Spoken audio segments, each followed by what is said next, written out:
Welcome to the Stories Told podcast. This is episode 139, a grand movie of science fiction.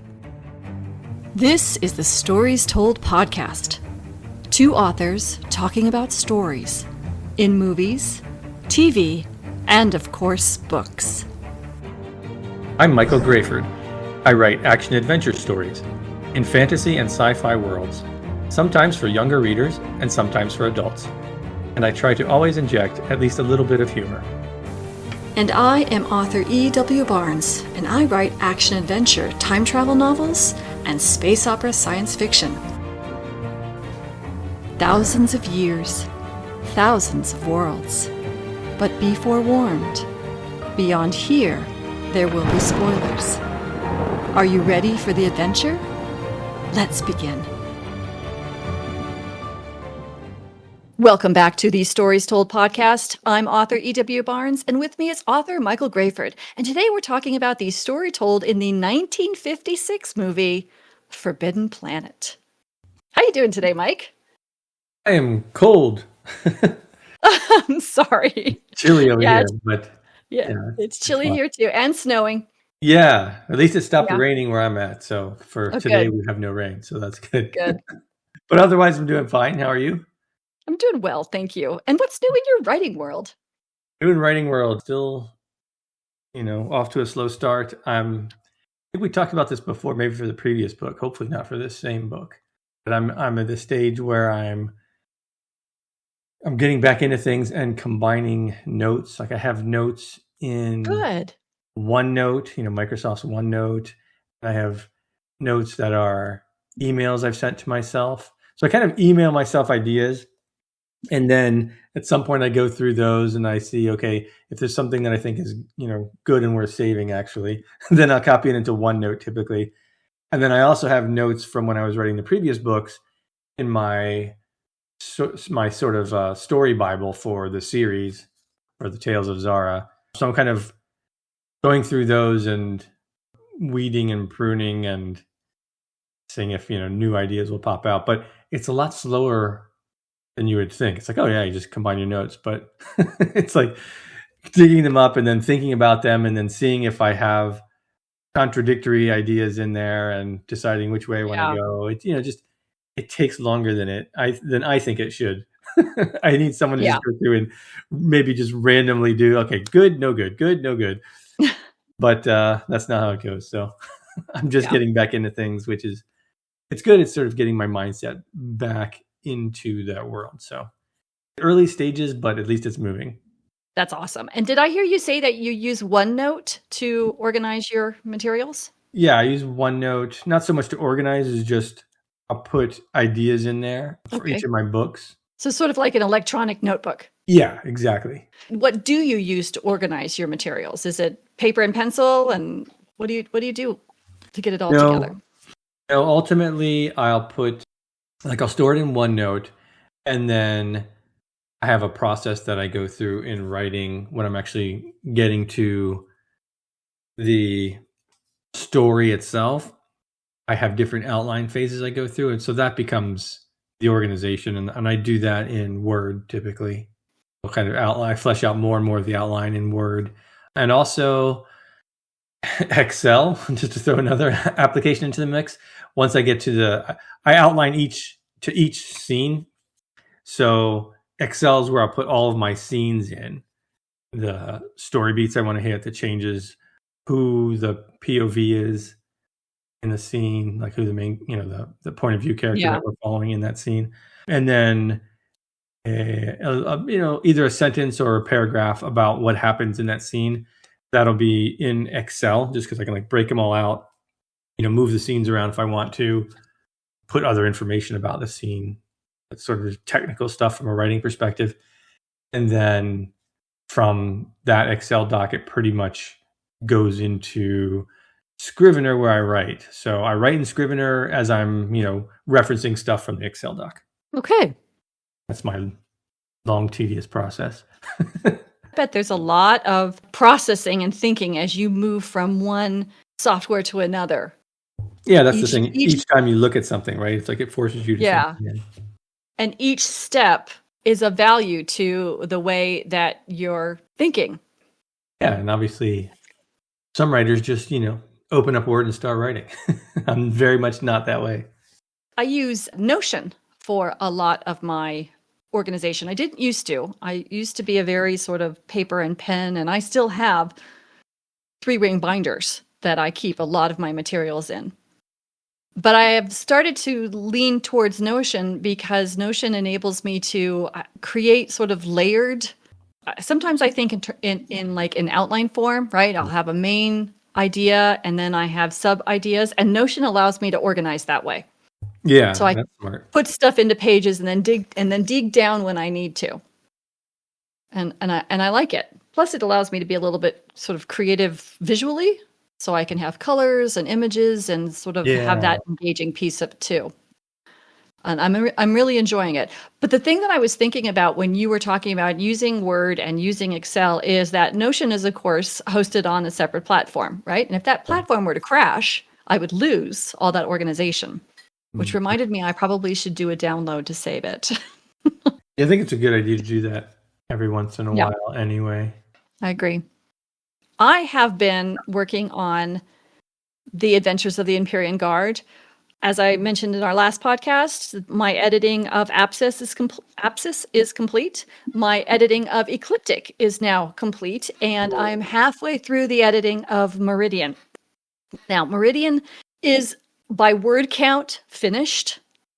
By my assessment of how the story is going, is not finished, because I think there's a lot of words there that I just don't really like, and I don't think I liked where I took the story, so I will be pulling stuff out and taking it in a little bit of a different direction, I think. But I'm really excited because the editing has been going really well, and it's really great to be back in this universe and thinking about where I want to go and thinking about what I want to do. And so I'm very excited about how far I've come, and then moving forward into the next 2 books to finish the series.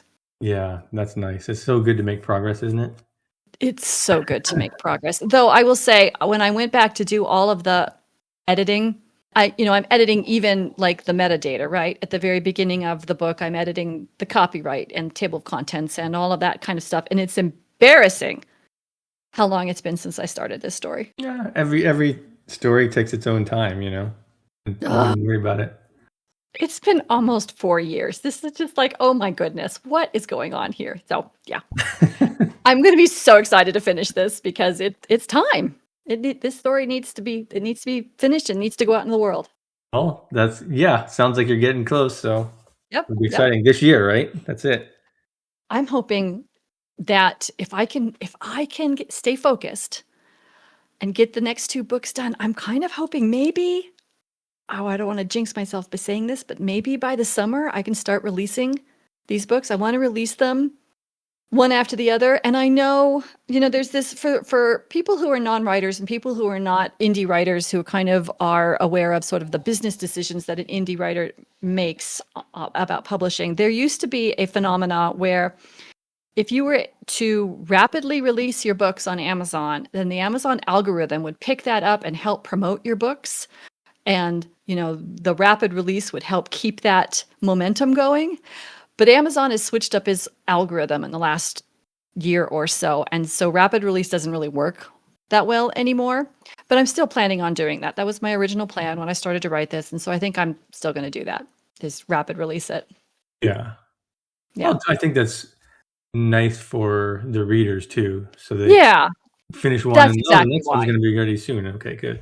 Yeah, that's exactly why. It's just so that the readers have access to these books one after the other, rather than waiting for me to finish the last 2 books in the series when I may be, pulled away by the other things going on in life. So I want to get them done, and I want to then make them available to everybody, and hopefully everybody will like them.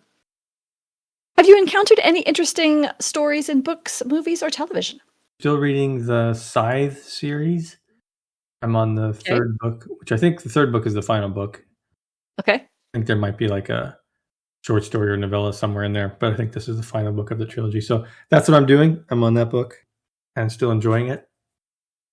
How about you? I am still reading Sea of Green by Tristan Smith, and it's definitely keeping me engaged. I want to know what's happening. It's an interesting concept, and I want to see where this is going to go. So I'm continuing to read that. As far as watching things, still watching All Creatures Great and Small. I'm on season 6, which is the last season currently available. So as soon as that finishes, the plan is to start watching the new Star Trek series, Starfleet Academy. Yeah. So I'll take myself out of cozy, homey Yorkshire Dales and put myself into outer space. Excellent. And the Star Trek world. Yeah. And in a lot of ways, today's movie that we're talking about is a perfect primer for that. Yeah, that's true. Are you ready to talk about Forbidden Planet? Yeah, let's dive into it. Today we're talking about the story told in the 1956 film Forbidden Planet, and I'm going to read the very short synopsis that you can find on IMDb. A starship crew in the 23rd century goes to investigate the silence of a distant planet's colony, only to find just 2 survivors, a powerful robot, and the deadly secret of a lost civilization. Did you enjoy this movie? Yeah, I'm a yes and no on this movie. We'll talk about the no when we get to the things that could be improved. But yeah, I think there's a core of something really cool here. I'll say at the start, because this movie's pretty old at this point. This is what, 1956 or 8 or something like that? 56. It makes it 70 years old. Yeah, 70 years old. So, you kind of have to look at it from a lens of back then. But I will say, while it's funny to see all of their controls for like the spaceships and technology being physical and analog, given how we're in such a digital video screen world today, for the time, it's fine and it made sense. And I think they actually hold up pretty well, like the sets and the matte painting and even the special effects. I mean, you can't compare them to what we can do today, but I think they hold up pretty well for the time period. I think in some sense, they're better than what we saw a decade later in Star Trek and some other things. Has nothing to do with story, but production notes, right? Because it's so old. I think it's still, from that perspective, I think it's still worth watching and you won't be like, well, this is terrible. I think they took it seriously and did a good job for it at the time. Story-wise, I think they do a very good job of setting up a mystery early on, right? Where it's like they're coming to the planet to check on this colony that was sent there years ago, and the person who responds to their call basically just says, nice to hear from you, why don't you just turn around and go back home? Yeah. I thought that was pretty funny and a good thing. Like you're not expecting that and you're wondering, okay, what's going on? It engages that part of your brain that wants to find out what's happening. I think they set that up really well. Another thing I liked I guess we're talking. We're not worried about spoilers. So if there's no actual monster aliens here, right? There were aliens a long time ago on this planet, which is very cool, and it's also interesting in and of itself. It's sort of like an archaeological analysis of what happened to this society back in the day, hundreds of thousands of years ago. They've been long, long gone. But there's no current aliens on the planet, although you kind of think there might be early on in the story. But I thought that was a nice change, even from stories today, right? So often you're going to visit other planets or things in outer space, and it's whether it's Alien and Aliens or Starship Troopers or something. There's these other aliens who are like monsters out in the world, out in the universe, I should say. So it was just nice to see like that wasn't the case here. I thought that was a cool twist. I don't know how. I guess it was probably twisty even back then. It's like you're certainly expecting something else. So anyway, I thought that was cool. I thought that was a nice science fiction idea, ultimately, right? Where they went with it. And you mentioned this is kind of a setup for like Star Trek. And this definitely has a Star Trek feel to it. At least to me, it felt that way. Kind of the way they have this idea and they go to this planet and see what's going on. And something they don't know, and then they're like, okay, there's more here than we're being told. But a very Star Trek-y feel with the way this movie plays out. So I thought that was really cool. How about you? What did you think of that? I loved this movie much more than I thought I was going to. My first sense was just being delighted with the camp of it. Just the whole B-movie-ness of it, which 70 years later, the B-movie feeling has been utilized in subsequent movies as part of humor and comedy and homages. And so to go back and see sort of like the original source was a lot of fun. And the thing I liked most about it was there was a deep, deep Star Trek-y feel, to the point where I'm absolutely certain that Star Trek pulled a lot of stuff from this movie. If you go back and look at The Cage, the original Star Trek pilot, it feels exactly the same. Yeah, that's true. And even to the point where Vina's clothing is exactly the same as Alta's clothing. There's an outfit that Alta wears that is almost identical to what Vina wore. And I don't know if you noticed, but at the very beginning of the movie, they're talking about when they're going to arrive at Altair, and they're going to arrive at 1701, which of course is the construction contract number of the Enterprise, right? Yeah. In a way, Star Trek was an homage to this movie. Yeah. From a story standpoint, what I really appreciated the most was how immersive the world building was. They spent a lot of time through visual means really orienting us to the science fiction nature of the story, the structure of how the starship is run and what the starship does. They spent, I don't know, a minute on putting them in some kind of electric stasis for deceleration out of light speed. Yeah. I mean, they really focused on these details to create a world that felt very real. And you know me, I'm a big fan of world building. Yep. I also really appreciated how, as they did the world building, the story itself, the visual elements of this relied both on special effects, but also on practical effects, a lot of practical effects. And to me, that translates, when you're talking story and writing stories, translates to how much you create something new for your reader as part of your world building. You know, you invent a new technology or you invent a new biological entity that helps create the feel of the world that you're trying to create. But then you also weave in the ordinary to keep the reader grounded. And I really appreciated that just in the special effects, the extraordinary, and then the practical effects that were ordinary. As far as the story is concerned, I think there could have been more there, but this movie is not really about the story. The story is a skeletal framework on which to apply the science fiction, in my opinion. And while from my sensibilities, I would have liked to have seen more meat on those bones, it still worked because the immersive nature of the world building that was done suffices, if that makes sense. Yeah, I see what you're saying.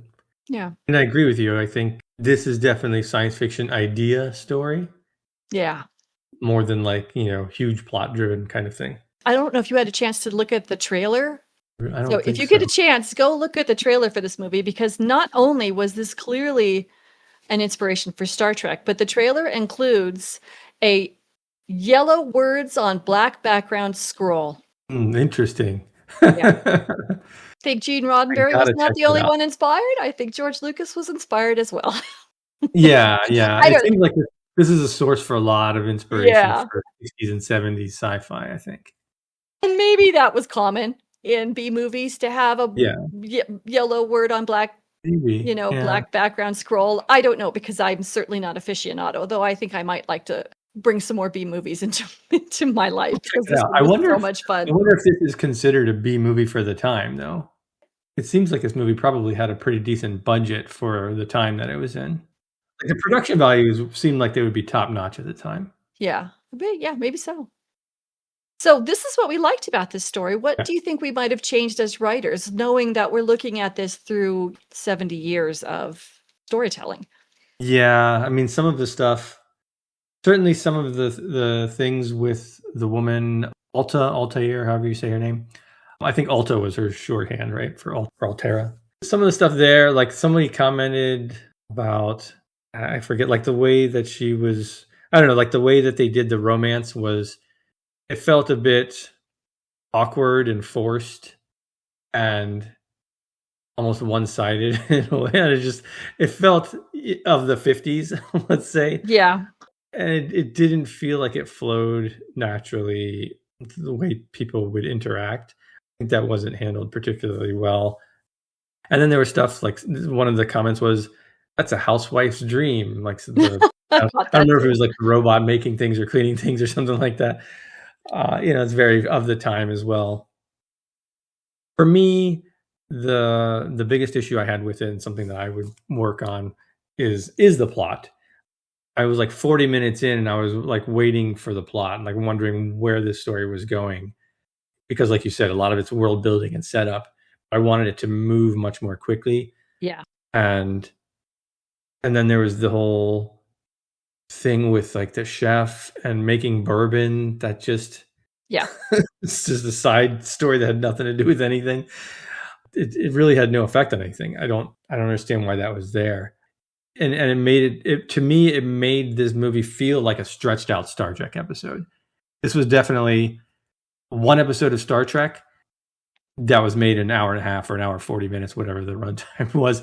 And it either needed more meat on the bones or less of what was there to make it an episode of something. It felt like Star Trek though. So that was good and bad. It was good because like, oh, I'm watching an unknown Star Trek episode, kind of, right? That's how it felt. I thought it was much too long in getting to where it was going for me. So I would have either gotten there more quickly or added some more depth. I mean, it's hard to say specific suggestions because, it probably needed a half an hour of more depth to it for me. So it started to lose me. I felt the last act was very good. And that sort of got to the meat of the story and pulled it through and made me like it a lot more than I did earlier than that. So that's my analysis. What would you improve in this?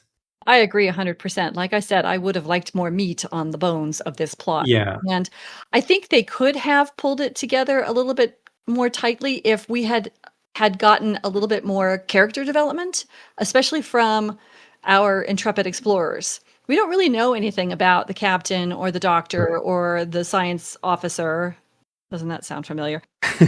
Yeah. And I think there could have been some time spent on who they are and developing those characters a little bit. And as you pointed out, we could have taken out the focus on the supporting characters. They could have been there and they could have had their own unique voices, but they didn't need as much time as they got. And the only reason I think the cook and his bottles of bourbon existed was for a single moment that cleared Robbie of being the one who went into the spaceship and murdered someone. Yeah, that was true. The only thing that scene really existed for, was to give Robbie the robot an alibi.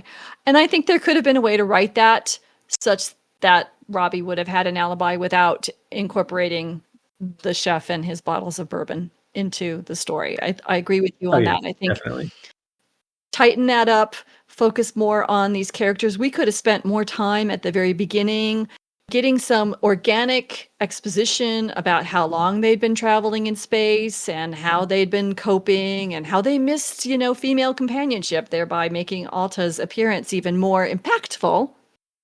And getting to know, these main characters a little better and sort of pulling the supporting characters back. So I think some of that time that you were talking about could have been used that way. I also think, like you said, the mystery of what was going on, I think that could have been introduced to us a lot earlier. All we get is this guy saying, "Don't land. I can't be held responsible for." Yeah. And I had to say at that moment, as a captain, I'd be like, responsible for what? Yes. Ask the question. And then that could have deepened the mystery without giving up all of the clues at once.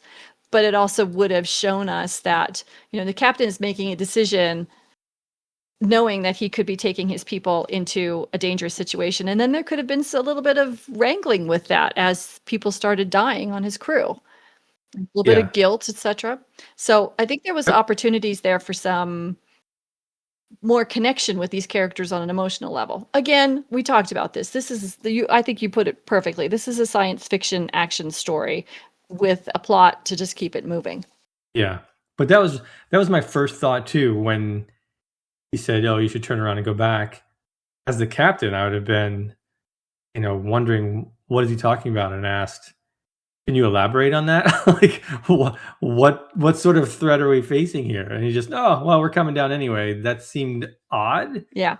I mean, it kind of was the case that he probably was going to have to go down anyway, but like you said, wouldn't you want to know what kind of threat you might be facing and your jeopardy you're putting your crew into? So yeah, things like that. And then when he got to the planet, it was like, "Oh, let me show you around." It's like, where's the threat that you were talking about? Yeah. That would have been my first question. Yeah. What do we have to worry about here? So, and that would have given the captain some more drive too, right? Like, what's happening? What do we have to worry about?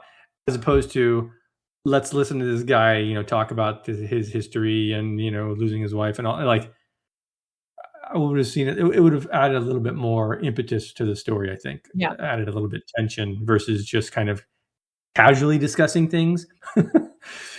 For as big a warning as the guy gave on the planet, I forget his name. Who was the guy that was Morbius? Morbius, thank you. For a big as warning as he gave, he didn't seem particularly concerned when they arrived. Yeah. I would have liked to have seen more of that concern from both sides in there, and it would have kept me a little bit more engaged, I think. I agree. During the early part of the movie. Yeah, I agree with everything you said as well. I think also I would have liked to have maybe somehow the mysteries of this story got a little muddled. And I think there may have been a way of cleaning those up a bit. The first mystery was, what happened to the crew of, what was it, the Bellerophon? Is that the name of the ship? Yeah, that's right. Yeah. What happened to the crew of the Bellerophon such that only Morbius and his wife survived? Yeah. And the next mystery, of course, is then the mystery of the Krell. And to me, they didn't connect very well. And I think there could have been just a little bit of tightening up in that, laying more breadcrumbs so that the captain, because I think the captain did a great job of figuring out what was going on. Yeah. But it sort of came out of nowhere because the doctor said something funky as he died. Yes. So that was almost, that little nugget there was almost a little bit of Deus Ex Machina. The doctor went in and he tried to use the smart machine and then it killed him. Brain analyzer. Yeah. So to me, that felt very convenient that he happened to just say his very last words were the clue that the captain needed. And I would have liked to have something a little bit more concrete earlier in the story that would have helped lead us. And that could have been done very easily when Morbius was talking about the Krell civilization. Just in passing, they figured out a way to take their consciousness and turn it into this and, leaving their subconscious behind, blah, blah, blah. They could have said that, and then they could have connected that dots later. Oh, yeah. I see what you're saying. I would have loved to have seen the mystery of the Bellerophon morph into the mystery of the Krell, and then morph into Morbius's role in this. Because in the end, and I guess we should probably put a spoiler warning on this, because how many people are going to have seen this film?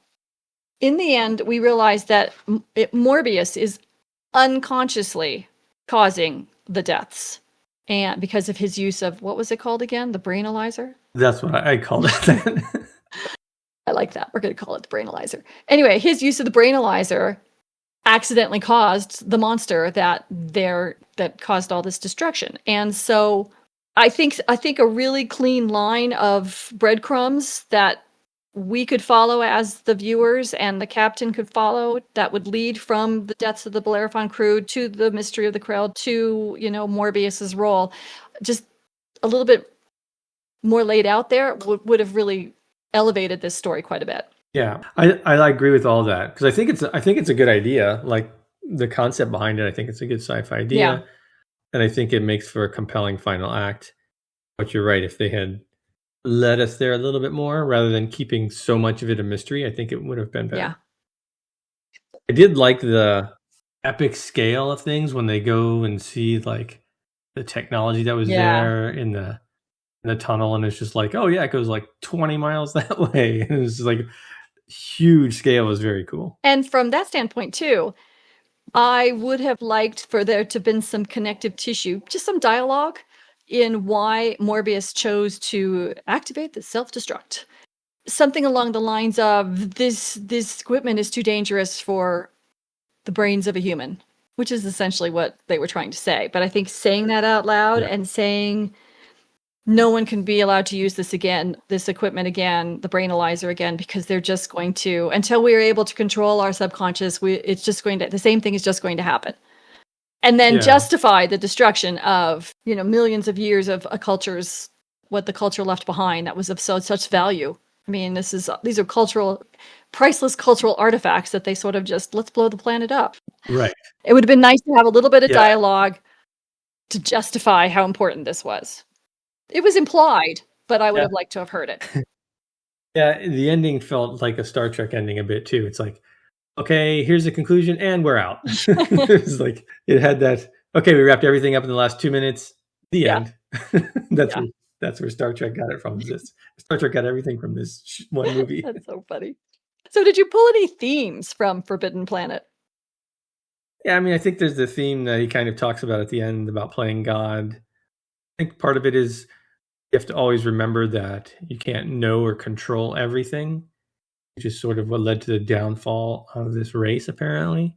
But I think there's also a theme of a sort of less obvious message of becoming too powerful ultimately leads to your own self-destruction. I like that.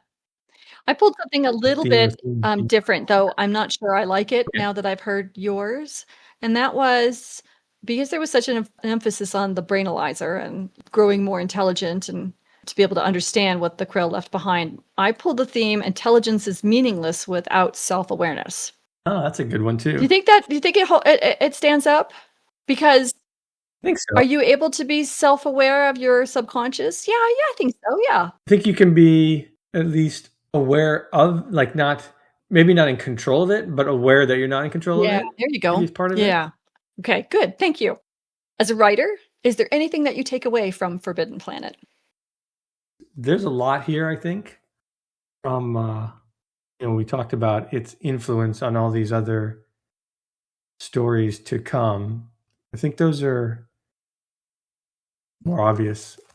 I think for me, the biggest thing is adding the elements that you talked about to insert those breadcrumbs that lead us to the climax versus thrusting the climax upon us. I think that would have made the story more engaging throughout. Yeah. So that's my takeaway. I like it. And my takeaway is that I'm of the opinion very clearly that science fiction has great value. It is a fantastic genre for storytelling. And it is worth it to spend the time on the plot as well as the time on the world building. Yeah, I agree. Thank you for joining us as we talked about the 1956 film Forbidden Planet. A huge thanks to our Patreon supporters and all our listeners. If you like behind-the-scenes craft notes and what's coming next, you can subscribe to our newsletters. Find the link to Mike's newsletter on michaelgrayford.com, and you can get a free story by signing up for my newsletter. And those links are in the show notes. The Stories Told podcast is on all major platforms. Please like, subscribe, or follow to help us reach more story lovers like you. For book, TV, or movie suggestions, subscribers can drop a note on our YouTube channel. Join us next time as we talk about the story told in the movie Stargate. Thanks so much, Mike. This was a lot of fun. Yeah, this was a nice blast from the past. Indeed. And we'll see you next time on the Stories Told podcast.